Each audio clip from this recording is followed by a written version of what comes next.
Hello there folks, welcome back to the Chap's Guide.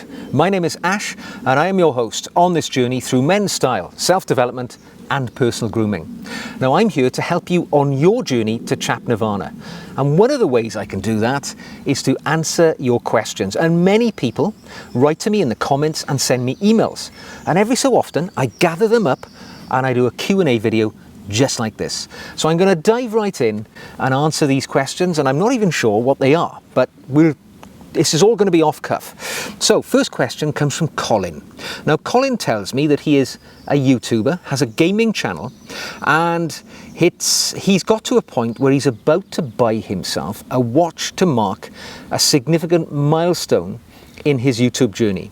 And the watch he has chosen is a Seiko SSK 003, also known as a Seiko Blueberry.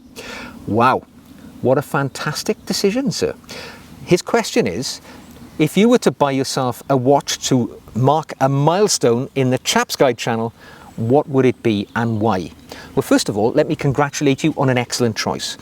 The Seiko Blueberry, if I recall, is one of their amazing GMT watches, great colour, kind of mirrors the Rolex Batman, but actually it's one of those wonderful watches that you can actually buy, you can wear every day without fear of being robbed or losing it or bashing it on a door handle. It is a great choice, and hats off to you, sir. Good decision. The question you pose for me though is, what watch would I buy to mark a milestone in my YouTube journey? Well, let's just say if I was going to buy a watch that was to be a life milestone, not just a YouTube one, but you know, you could answer anything in that. But my gut instinct would be my Grail watch. All right, what watch would I want over anything else? I think for me it would be a 37mm Audemars Piguet Royal Oak. Now I know everybody says this sort of watch, all right? It's one of the classic, most famous watches in the world. I quite like the fact that it's not too big. It's available in 37mm.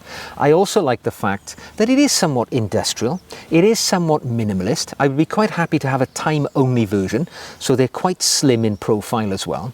I love the integrated bracelet. It's a work of art within itself. It's not so famous as, say, perhaps Rolex and the Patek Philippe Nautilus and those other watches which absolutely dominate the social media world.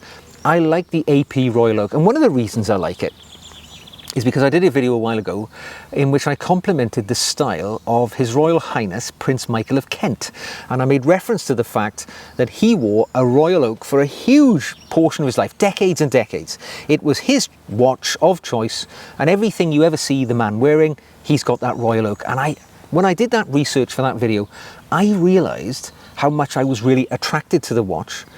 Its somewhat industrial minimalist look, and the fact that it looked appropriate with every outfit that I saw it being worn with Prince Michael of Kent. So I know it's a pie in the sky thing. I mean, I could never afford it, could never get one. But you asked, that's my answer. Oh, say, next question.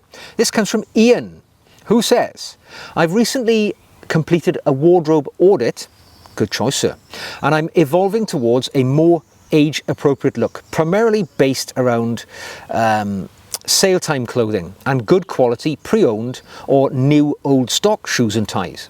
It has been an interesting journey, and through it I have seen other gentleman's style YouTube videos. On watching some of them, it did strike me that it's just a very short step from being a snappy dresser, a sharp dresser, to one more akin to caricature. Some of the men seen on these channels appear to be escapees from a P.G. Wodehouse novel and have just finished an argument with their valet as to the appropriate of a particular tie with a jacket. Great question, Ian, and I love it. So, first of all, congratulations on doing a wardrobe audit. It's well worth doing every so often. I did one the other day and I culled 20 shirts from my wardrobe. About 10 of them went to my son, the rest were donated back to charity, where I'd bought most of them in the first place. But it's a great cathartic feeling making room in the wardrobe. But going back to your actual question, how do you know when you're walking that tightrope? Because in this modern era, being just an ordinary, intentionally well-dressed man sometimes it appears as if you are a caricature, because everybody else in the world around you is wearing athleisure wear, jogging pants. I actually drove down the road the other day and I saw two women walking back from a shop wearing their pajamas at about 4 o'clock in the afternoon. So, wearing a sports jacket, a collar and a tie, in comparison to the broader population, it may seem as if you're already straying into the realms of caricature. But what I judge myself by is this. I consider myself to be a contemporary man of the modern era, all right? So I dress in the basic styles which I think would be appropriate, taking aside what people choose to wear today: athleisure, sweat clothes, pajamas and so on. So for me, if I'm going to a business meeting, if I'm meeting friends in this forum like here, I will wear collar and tie and a jacket because I feel that's appropriate. Now, stepping over into the world of caricature is taking it to the next level. It is wearing a pocket square which is spilling out with tumbles with silk of brightly chosen colours, which even for the intentionally well-dressed man is taking it that step further. It's the gentleman who wears brightly coloured corduroy trousers or chino trousers in a situation where he knows nobody else is going to be dressed like that. Or it's the gentleman who wears the cravat or the bow tie in a situation where he knows everybody else is going to be open-collared. You can wear a tie in a situation like that, but you know full well, right? If you wear a bow tie or a cravat, it is just taking you over the line into caricature. It's the gentleman who wears the Homburg hat in the situation where nobody wears hats anymore. Whilst I credit people who dress intentionally with being a Renaissance man in an era where people are dressing downwards, there is a fine line, a tightrope to walk. And I think if you understand dressing well, you know when you're choosing to step over that line. You've all seen them in the street. The man who's garishly coloured, wearing clothes, dressed in a certain way, wearing a top hat, when it's obviously inappropriate to do so. It's not being a little bit eccentric, it's dressing to cause attention to be levelled at yourself. So for me, I stay appropriate by, being mindful of what is normal, but then dressing to the highest possible degree of normal without stepping over the line into abnormally dressed, unusually dressed, caricature. I hope that offers a sensible answer. Of course, it involves being subjective. If you're subjectively thinking that a top hat and a brightly coloured blazer walking down the street at 2 o'clock in a provincial town somewhere is acceptable, well, I can't help you because you don't understand what is normal. But if you understand what I've said so far about dressing to the highest level of what is typically acceptable, you're going to be a winner. Okay, next question. This one comes from Saul Gu, who says, "Hi Ash, I'm going to be officiating at a friend's wedding and I don't have a suit jacket. It's a casual wedding, but do you think I could pull off wearing a navy blue cardigan, navy blue pants, brown Red Wing Iron Ranger boots and a muted grey shirt and charcoal grey tie, as it will be in June?" Okay sir, good question. Short answer is, it entirely depends on the wishes of the bride and groom. All right, this is what this is all about here. If you're officiating at a wedding, it's one thing to be a guest and choose to dress outside of what may be the accepted dress code, but if you're playing a pivotal, the most important part in that wedding, other than the bride and groom, because that wedding can't go ahead without you, you're going to be in everybody's eye line. You're going to set the tone. All right, and I would say it's not me you should be asking, it's the bride and groom. If they say that's acceptable, the wedding is wholly casual, we are not asking anybody to wear anything special at all, you're good to go. However, even if it's a very casual wedding, they may wish the officiating individual looks somewhat different from everybody else to draw attention to their status. You're going to be in maybe some of the wedding photographs as well. It is entirely, what they want. And if they said they wanted you to wear a suit, I would suggest you go and source one. Be that borrowing one, renting one, whatever need may be. But certainly, I mean, what you're saying doesn't fall out for me. It's not what I would wear to a wedding, you know, because I'm maybe somewhat more formally dressed in normal life. But in a situation like that, you know, if it was a beach wedding and the bride and groom are getting married in beachwear, you're going to be well overdressed. Ask them, don't ask me, and follow their lead. Okay, next question. This is from Jim, who says, corduroy trousers, are they pressed flat, seam to seam, or is a conventional crease the way to go? As in a crease down the centre of one's trousers, like a normal pair of suit trousers. Corduroy is not known for holding a sharp crease, at least not for very long, and I am loath to put an unpressed pair of trousers on. Similarly, denim jeans. I associate denims with prisons, and I, as a former police detective, don't like wearing them. Okay, fair enough. 2 questions there anyway. First question, corduroy trousers.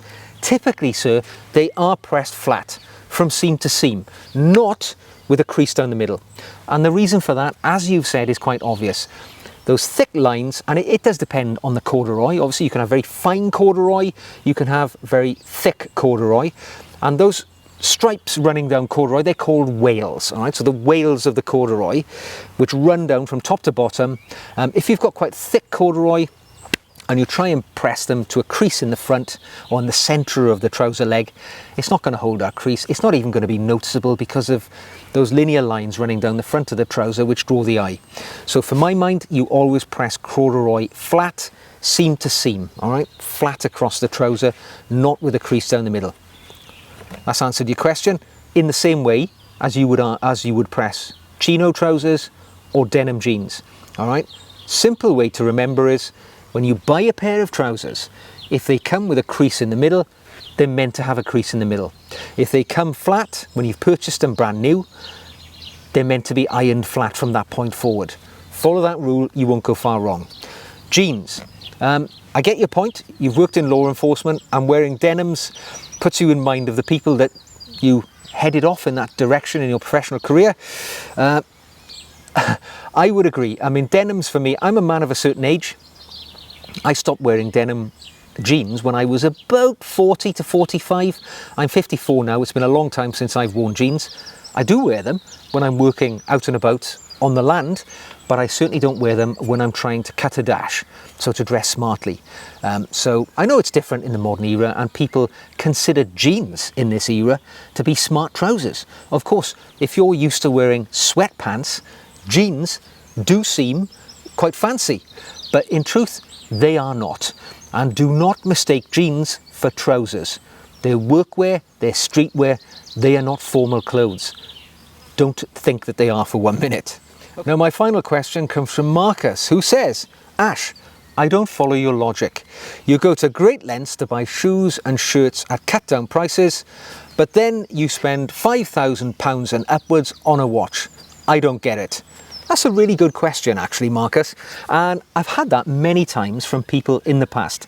Because you're right, you know, I do savagely go looking for cut price items. I mean, right now, the shirt I'm wearing is something I bought off Vinted. The jacket I bought in TK Maxx. Yet on my wrist, I'm wearing a Rolex GMT Master 2 root beer, which would probably cost 12, 13 or more £1,000 today on the open market. How do I countenance that? How do I have this mindset where I go chasing bargains, yet I'll spend a pile of money on something which seems innocuous to somebody else? It's kind of really in the mindset, isn't it? Everybody has got a passion that they will follow, all right? For me, it's wristwatches. For you, it may be cars. I've met so many guys who would go into great debt. They will leverage great debt to buy a certain car that they really want. Yet, in effect, you could say that the cheapest car that you could buy undertakes the same activity. Gets you from A to B quite, safely, modestly. So why would you spend several years' wages, in some cases, to buy maybe a Porsche or something of that nature, as some men actually do? Yet, here's me spending a pile of money on a watch, and you could buy a watch for £10, which does exactly the same job, and in some cases, is more accurate. It's kind of just what pushes your buttons. I don't like cars, I do not smoke, I hardly drink alcohol at all. I don't have any expensive hobbies. The thing that pushes my button is wearing a nice wristwatch, something I can do every day, all of the time. It brings me a little bit of joy. Why I chase cheap bargains on clothes and things like that, shoes, I was born and brought up in a very, very blue-collar environment where money was tight, and it was always a case of making do.